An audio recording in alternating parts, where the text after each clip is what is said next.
ስለዚህ ሊቃውንት ቤተ ክርስቲያን ከም ዝምህርዎ ሰብ እግዚአብሔር ዝፍቶ ሙሉእ ብሙሉእ ካብ ኃጢአት ስለዝወፀ ጥራይ ዘይኮነ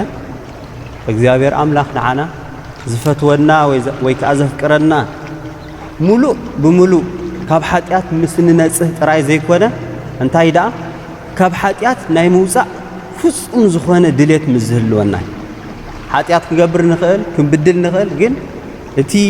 እንገብሮ ኃጢአት ብፍታውና ከም ዘይኮነ ጽልኢ ክሕድረን ነቲ ኃጢአት ብፍጹም ምስ እንጸልኦ ማለት ብፍጹም ጸሊና ድማ ካብቲ ኃጢአት ክንወጽእ ፍጹም ዝኾነ ድሌት ወይ ባህጊ ምዝልወና እግዚአብሔር አምላኽ አባና ሙሉእ ዝኸውን ወይ ከዓ እግዚአብሔር አምላኽ ንዓና ዝፈትወና ማለት እዩ ብምባል ሊቃውንት አቦታት ይገልጹ ማለት እዩ። ስለዚ ኣብዚ ዓለም ካብ ሰለስተ እዩ ሀዞም ዓበይቲ ኃጢአት ወይ ከዓ ዓበይቲ ኃጣውእ ዝበሃሉ ዝምግብዎም ስውራን ኃጣውእ ዝበሃሉ ኣለዉ ማለት ሕቡኣት ኃጣውእ ማለት ንሕና ዘይርዮም ወይ ከዓ ዘይነስተውዕለሎም ረቀቕቲ ኃጢአት ማለት እዮም ወይ ከዓ ኃጣውእ ክንብሎም ንኽእል ማለት እዩ። ስለዚ ድማ እዩ ዘማራይ ዳዊት እንታይ ኢሉ እምህቡኣትየ አንጽሃኒ ወይ ከዓኒ ካብ ዝተሰወረ ኃጢአት አንጽሃኒ ዝበለ ካብ ምንታይ ኢሉ ካብ ዝተሰወረ ኃጢአት ካብ ቁሉዕ ኃጢአት ካብ ፍሉጥ ኃጢአት ኣይኮነን እዩ ካብ ምንታይ ዳ ካብቲ ዝተሰወረ ኃጢአት እምህቡኣትየ አንጽሃኒ ካብቲ ስውር ኃጢአት አንጽሃኒ ዝበለ ብኸምዚ ማለት እዩ። እዞም ዝተሰወሩ ኃጣውእ ዝተባህሉ ድማ ቁጽሮም ብጣዕሚ ብዙሓት እዮም ቁጽሮም ብጣዕሚ ብዙሓት እዮም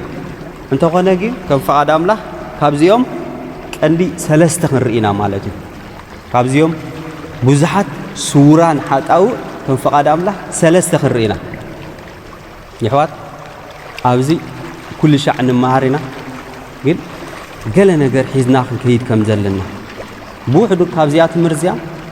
ሓንቲ ነገር ንህይወትና ትጠቕመና ሒዝና ክንከይድ ከም ዘለና በዚያ ትምህርቲ እዚኣ ገለ ኩላትና ክንልወጥ ከም ዘለና ንስለ ትምህርቲ ንስለ ኮርስ ንስለ መጽሓፍ ዘይኮነ ካብዛ ትምህርቲ እዚኣ እንታይ ሰሚዐ እንታይ ተማሂረ ዝብል ሕልና ክህልወና ወይ ከዓ ኒሕ ወይ ከዓ ሰናይ ቀንኣት ክህልወና ይግባእ ማለት እዩ። ነዚ ክንገብር እግዚአብሔር አምላኽና ይሓግዘና። እሺ ቀዳማይ ዝተሰወረ ኃጢአት ዝበሃል ገዛእ ርእስኻ ምፍታው እዩ። እንታይ ኢለ ገዛእ ርእስኻ ምፍታው ወይ ከዓ ነፍሰ ፍትወት እዩ ተቀዳማይ ኃጢአት ማለት እዚ ዝሙት እቲ ካልእ ንብሎ እዚ ቁሉዕ ኃጢአት ማለት እዩ። ቀዳማይ ኃጢአት ግን ወይ ከዓኒ ስውር ቀዳማይ ኃጢአት ዘይርአ እዚ ነፍስኻ ምፍታው ማለት እዩ። እዚ ነፍስኻ ምፍታው ወይ ከዓ ነፍሰ ፍትወት ከዓኒ ነዞም ዝሙት ነዞም ስርቂ ነዞም ዓበይቲ አሸገርቲ ኃጢአት መቆሊ ወይ ከዓ መዳበሪ እዩ ማለት ስለዚ እዚ ነፍሰ ፍትወት እዚ ካባና ክሳብ ዘይረሓቀ ዝሙት ዝበሃል ካልእ ኃጣውእ ክንገድፎም ፍጹም ኣይንኽእል ኢና ማለት ክንጽየፎም ንኽእል ኢና ክንገድፎም ግን ኣይንኽእል ኢና። ስለዚ ክንገድፎም ተኾይንና እዚ ሓደ ስውር ኃጢአት ተባሂሉ ዘሎ ነፍሰ ፍትወት ካባና ከነርሕቕ ክንክእል ኣለና። ገዛእ ርእስኻ ምፍታው ማለት እዩ። መብዛሕትና ገዛእ ርእስኻ ምፍታው ዳ መን ዳ ክፈትወና ነፍስኻ ምፍታው እኮ ጽቡቕ እዩ ኢና ንብል ኣብ ባህሊ እውን ኣብ ድኾነ ብሕብረተሰብ ዝበሃል ነፍስኻ ባዕልኻ ትከናኸን ኣለኻ ነፍስኻ ክትፈትዋ ኣለካ ዝብል ትምህርትታት ብዙሕ ማለት እዩ። እንታይ ግን እቲ ነፍሰ ፍትወት ዝበሃል ዘሎ ከም ፈቃድ አምላኽ ክንርኢና ማለት እዩ። እዚ ነፍሰ ፍትወት ዝበሃል ከም ዝገለጽኩልኩም ቀንዲ መጋቢ ናይዞም ዓበይቲ ኃጣውእ ቅዱስ ባስልዮስ እንታይ ይብል ኣብዚ ቅዱስ ባስልዮስን አባ መክሲሞስን ዝበሃሉ ክልተ አቦታት ካብ ገዛእ ርእስኻ ምፍታው ዘይበቕሉ ኃጣውእ የለውን ካብ ገዛእ ርእስኻ ምፍታው ዘይበቕሉ ኃጣውእ ኣብዛ 25 ወንጌል ዮሐንስ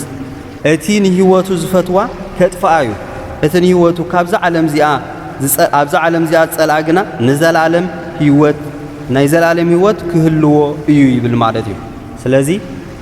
رايو وقويتانا نعملحنا المدحاننا يسوع كريستوس ون جزاء نفسك مفتاح معرخ ندي حدا جنيا حتيات مخانو سلستردة نهواتو زفت وازبلة كتفايو تنهواتو بزعلم زي آخر مراز دلقين كحل واي بمبال نهرنان كي معدنان أيو مالتيو سلازي جزاء رسخا مفتاح معرخ ندي عناو مخانو ننجذب قدوس ماكسيميانوس نزي كبرو خلو جزاء رسخا مفتاح سلسو النتكا سلام مجزاف سلام مبلع سلام الباس سلام الكعخة سلام العيد سلام كل نجارات كمت أن العلي أنتي مقبار مالتي مش النق ويكأم حساب مالتي ماني عصرت شعب ما يستيعد زي ملالش لهم ماني زيادة تتقدم قادة حيش زيادة تقدم قادة حيش إلو زي مارس ماني لومي شورة مسيحنا صباح أنتي يخون نمسحه وين أنتي يخون درارنا إلو زي حاتت ماني سلا نفسنا عزينا سلا نتجنق كلاتنا دما كم زعينة بحرية زلوا سب دما نفس فتوت زبل حمام ويكا حاتيات ورثوا خمزلو بزي كنرئي ويكا آخر ردع نخل مالتي إذا عينة حاتيات دما نبز حاتيات وتيتي وزدنا إذا نفس مفتاح زبهال وين عيت عمل نبعتو كم فلق يردانوس أنت وحزة عبزوش تي نزلوا حاتيات نخبخي لهم جزء أي أخلونيو النابلة كبير حاتيات مخانو يرد عنا مالس لذي هسه بزي بخمسة عينة حاتيات ويكاب فتوت نفس ويكاب فتوت سجا زسا غسب ويكاب خمس شجر زلوا 100 عامت ناين السحق جزء كوان توسده نبعتون كفلق يردانوس أنت وحازة أبكال حاتيات كي حاسبه بزعبازن حاتياتو 100 عامت كوا خنسح أي أخلوني بالمالت لذي أزي فتوت نفسي زبحان مقنعات أبز فتوت نفسي زبحان موز حاتيات سلازلو مالت زي منشو حاتيات كم زي العبي سور حاتيات مخانو نخردانا قدس أبونا كم زجيرو يمعدنا مالتي قال قدس باسليوس نايزي مدهانيت انتاي بلو ويكا فتون مدهانيت نايزي نفس فتوت ناي نفس فتوت مالتي نرأسخا مخحد نرأسخا انتاي مقبار مخحد مخنياتو اتحمام انتاي رأسخا مفتاو ويكا نفس فتوتيو انت اخذ تقبر على كان عقدة تفوت تخينكا ناتو انصار كتمصلكا ناتو انصار تما نرأسخا مخحد مالتيو قبر حواريات حواريا باولوس بركتون صقون مسانا يكون انتاي يبل انا غنا اغلغلوتي كسع زفصمن اتو غويتا يسوس ذهبني عيو كسع زودن نهيوتي عينا حسيلان ايه انتاي يغبرلاني ايلو خمزلو كنستوعل نخل مالت سبنا قيفكا قلطيفكا تحرطوينكا نسخا اتي ناي دستا زبحال فتوت او وشطخا بقيلو خمزلو كتردا يغباكا سلازي زوم قدس ابو بزي كونه نجر زدسسب 100 عصفي مكرا قبل يبو بزي كونه نجر زدسسب نايت زدسوتو زل حجي 100 عصف مكرا قبل مخانو قدس ماريكوس قدماوي نغرنا سيطان دستان تدلان علماميده بنشتي نجر كب ጭንቀት ከእትወሉ ወይ ካን ክህቦ ይብል ማለት ሰይጣን ኩልሻ ብንሽተይ ነገር ታይ ገብረና ማለት እዩ ደስታ ያለማምደናሞ ሽዑ ሓደ ከቢድ ዝኾነ ሽግር የምጻልና ቢወትና ንዑኡ ምጽዋር ሲና ድማ መከራ ይዝህቦም ብሎ ማለት እዩ ዋ ትላገጽለኺ ከመይ ጌርክኹም ትብሊ ንስኽዳ መከራ ዘይትወስዲ ንስኽዳ መከራ ዘይትነብሪ መከራ ዝህቦም ተኮይኑ ዝፈቶ እግዚአብሔር አምላክ ንስኽድ ምንታይ መከራ ዘይትነብሪ ምክንያቱም ንሳንታይ ስለዝነበረት ማለት እዩ ሃብታም ንደኻታት ትሕግዝውን ስለዝነበረ ዝሓወይ ኢላቶ እግዚአብሔር አምላክ ንዓይ ድኽመተይ ርእዩ መከራ እኳ እንተ ዘይሃበኒ ኣነ መታን ንመከራ ክቕበል ወይ ከዓኒ ካብ መከራ ዝርከብ በረኸት ከም ዘሎ ፈሊጠ ብፍቓደይ ምዞም ድኻታት እንታይ ይገብር ኣለኹ ይነብር ኣለኹ